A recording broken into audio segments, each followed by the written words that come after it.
Evan knows this is one of the best writers. Now we're at the books that I'm bringing you to sign are two of my favorite story arcs for me because I've been collecting the hardcovers. I bought all the issues when they came out as singles, but I collect the hardcovers. And I was really impressed with your Ultron story. Thank you. And I really like, and I don't know why more people don't talk about what you did with the Juggernaut. So, because you made that very interesting. I only did a couple of issues. Yeah. But thanks. I'm glad you Well, liked it. they made that into a trade paperback as well as the hardcovers. Hey, Evan, if you'd be kind enough to hand me the big fat bag. You're making this poor man cart around two heavy hardcover books, in addition to, well, the problem is the books. And you had to carry his potato chips, too. Yes. Were you aware of that? Yes. I wasn't aware of those. You were his improvised chip something beast else. of burden? Hello, my name's Fritz. He is he's my sound guy, and unfortunately we were missing our grip, so a lot of extra duties fell to him, including running across half of Seattle to put money in a meter. So am I signing this to Dan? Yes. I'm very happy you remembered me. Of course, I did hand you a card. You have a name tag, too. Oh, look at that. I would have just played it off, man. I would have just I am gone, clever. No. I have to demonstrate my detective skills. Point out, you see. Well, Doing the mustache girl. let's see, I think that means next year, 2 more of these and 1 more book. And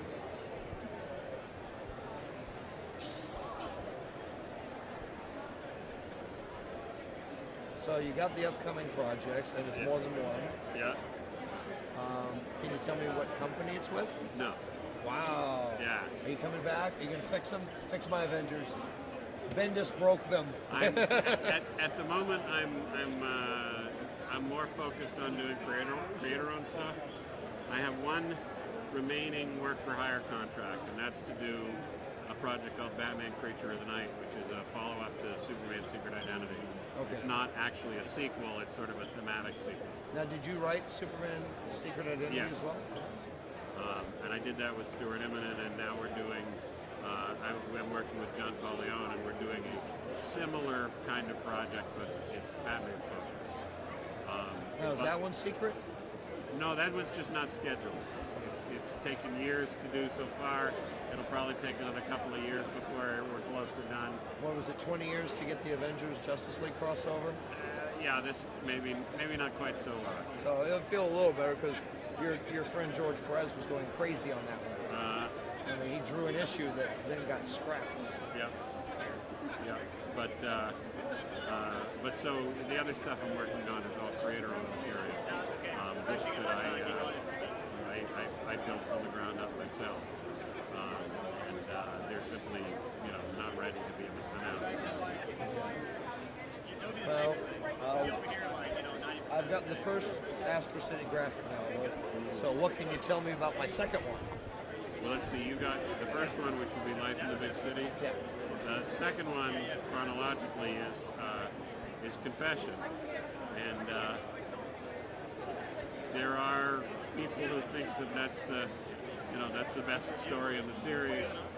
And in that collection, there's the 6-issue Confession series, and then there's one more bonus story, which is the one we did as the 1/2 issue. And there are people who say that's the single best story I've ever written, and I can't really argue with them. There are other possibilities, but that one's certainly on the list. I think you're still rating this one short because you'd think everything could have been done that's been done with Ultron had been done, and then when you tie in Henry Pym and why it affected him so deeply. I mean, was that like hidden in the notes in the back of Marvel that and Ultron's brain was based on Pym, or no? It just made sense. I mean, they're always going on with the Vision is based on Simon Williams, and well, who's Ultron's brain based on? If Hank Pym was able to he recorded Simon Williams' brain pattern, right? So. Right. So if he was able to build Ultron, and that was technology he was interested in, it makes sense that would have been technology he used. But, you know, like all crazy scientists, he experimented on himself first. So it just seemed like a logical deduction that made for a more powerful emotional connection. Now, do you keep following Avengers or Justice League with the other writers? I don't. If I've Because it written, would drive you crazy. if I've written a book for a long period of time, Right. it's hard to step back in the audience because you've been the puppeteer, you know, you've been the guy behind the stage making it all happen. And once you sit back down in the audience, your reaction is always, well, that's not what I would have done. Right. And there's two problems with that. First, that's not what I would have done doesn't mean that's not good. So it's not a legitimate critical response. And secondly, you know, if people other than me did what I would have done, what do they need me for? Well, So it shouldn't be what I would have done. But I just tend to avoid reading the books that I wrote for an extended period because I just can't be an audience member. But that's kind of sad because you always admitted you were an Avengers fan as a kid.